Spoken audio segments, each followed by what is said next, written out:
Hiya, my name's Pete, and today I'm going to show you how to play my favourite riff by Mark Knopfler.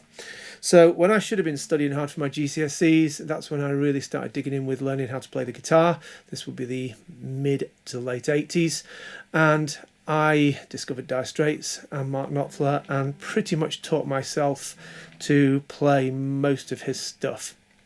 And then that one riff that you heard at the end of that little opening sequence there, that sort of 16 notes of hammer-ons and pull-offs, I spent a long time working out how to play that.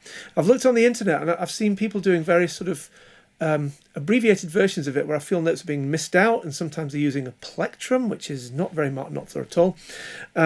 So I'm going to try and show you how I think this is played, and this is the video that I wish my 15-year-old self could have seen. So I'm going to do this in D minor, because practically everything by Dire Straits is in D minor.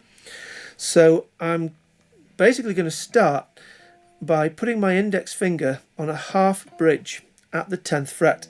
So this means that my index finger is covering strings 1, 2 and 3 on the 10th fret. Not all of them yet, okay? So there's a reason we're doing this. And I'm going to break it into 4 blocks of 4 notes for the phrasing, and that will help you build up the rhythm, the pattern, the fluidity of it. So first 4 notes. So I'm doing a I'm just going to change that. Yeah, we'll do it there. I'm going to do a hammer-on the 3rd string, 10th to 12th fret, with index to middle finger, like that. And then, so thumbs plucking the 3rd string, hammer-on, and then index middle on strings 2 and 1. Now, if you've watched Mark Knopfler play, you'll see that he keeps his little finger and ring finger just kind of resting on the scratch plate just by the humbucker, and then everything's kind of plucked with the thumb and then these 2 fingers. And sometimes these 2 fingers, the index and the middle, they act together, and sometimes they're separated. So I'm going to try and show you the sort of the specifics. So as I said, hammer on 3rd string, 10th to 12th, and then 2nd and 1st string just barred at the 10th like that, and then the next 4 notes. So this is 2nd string, 13th fret to 10th fret pull off, and then you've got a quick 12th fret note on the 3rd string, use of the thumb, and then pluck the 2nd string again, like that.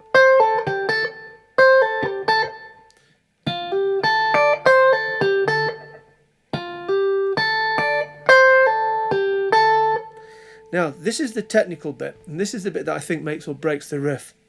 So you've done,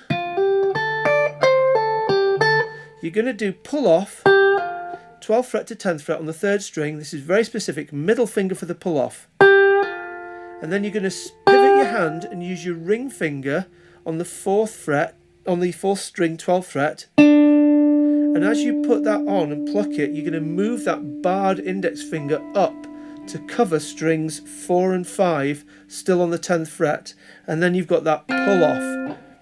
So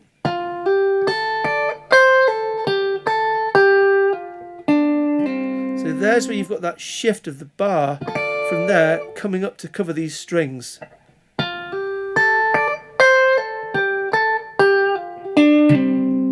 And then the last 4 notes, 5th string, hammer on, 10th to the 12th, use your ring finger, so thumb, index middle, and then finish with the 12th fret, 4th string, ring finger.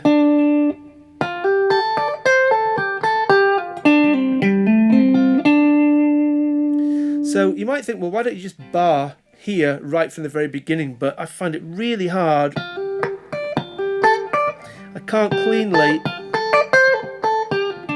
I don't know. Just certainly watching Mark Knopfler when he plays it as well, there does seem to be that shift in where his index finger is from that half bar and then coming up here later in the riff.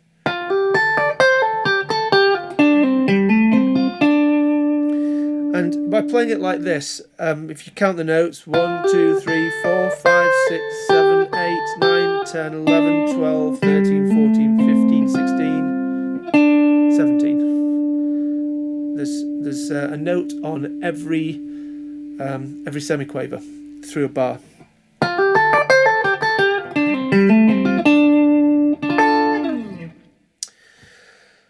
So yeah, this is a riff that you'll see in things like Down to the Waterline and Lady Writer. There's a bit where he plays it 4 times really fast with some other hammer-ons, and the concert where I watched him play it, I think it was either Live Aid or the Nelson Mandela concert. It was around 1988, I think it was. You can probably look it up. And he's playing with Eric Clapton, playing rhythm for him, and just partway through the solo he just drops. In fact, I think he plays.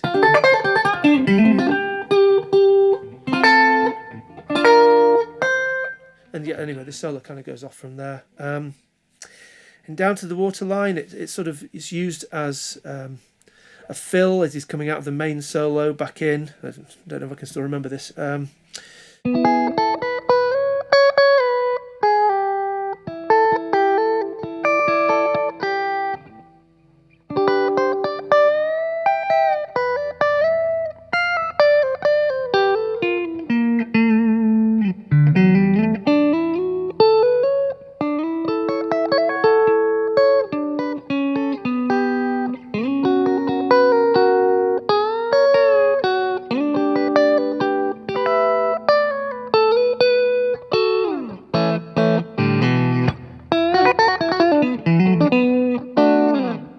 So yeah, Lady Writer, there's a bit at the end where he's sort of doing this as well.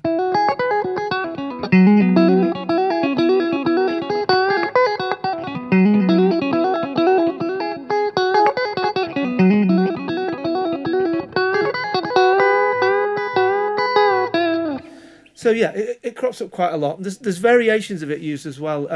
Sometimes instead of coming back down from with that hammer on and pull off on the second string, sometimes he uses the first string.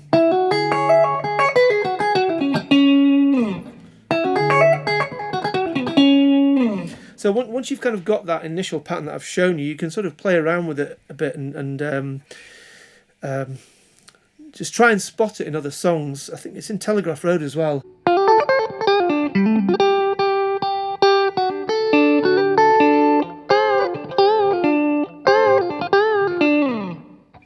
And so on. You get the idea. Anyway, something a bit different, something to practice.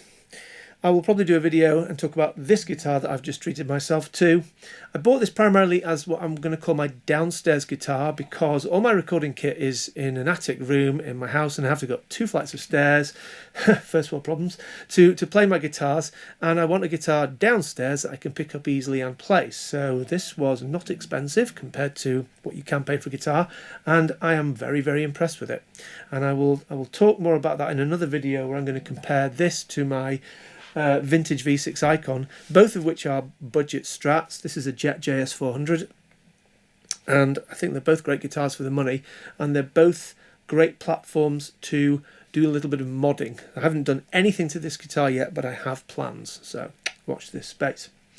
Okay, that's it for now. Short video, just to try and get me back into the habit and pattern of recording, and I will see you hopefully in the not too distant future with something else.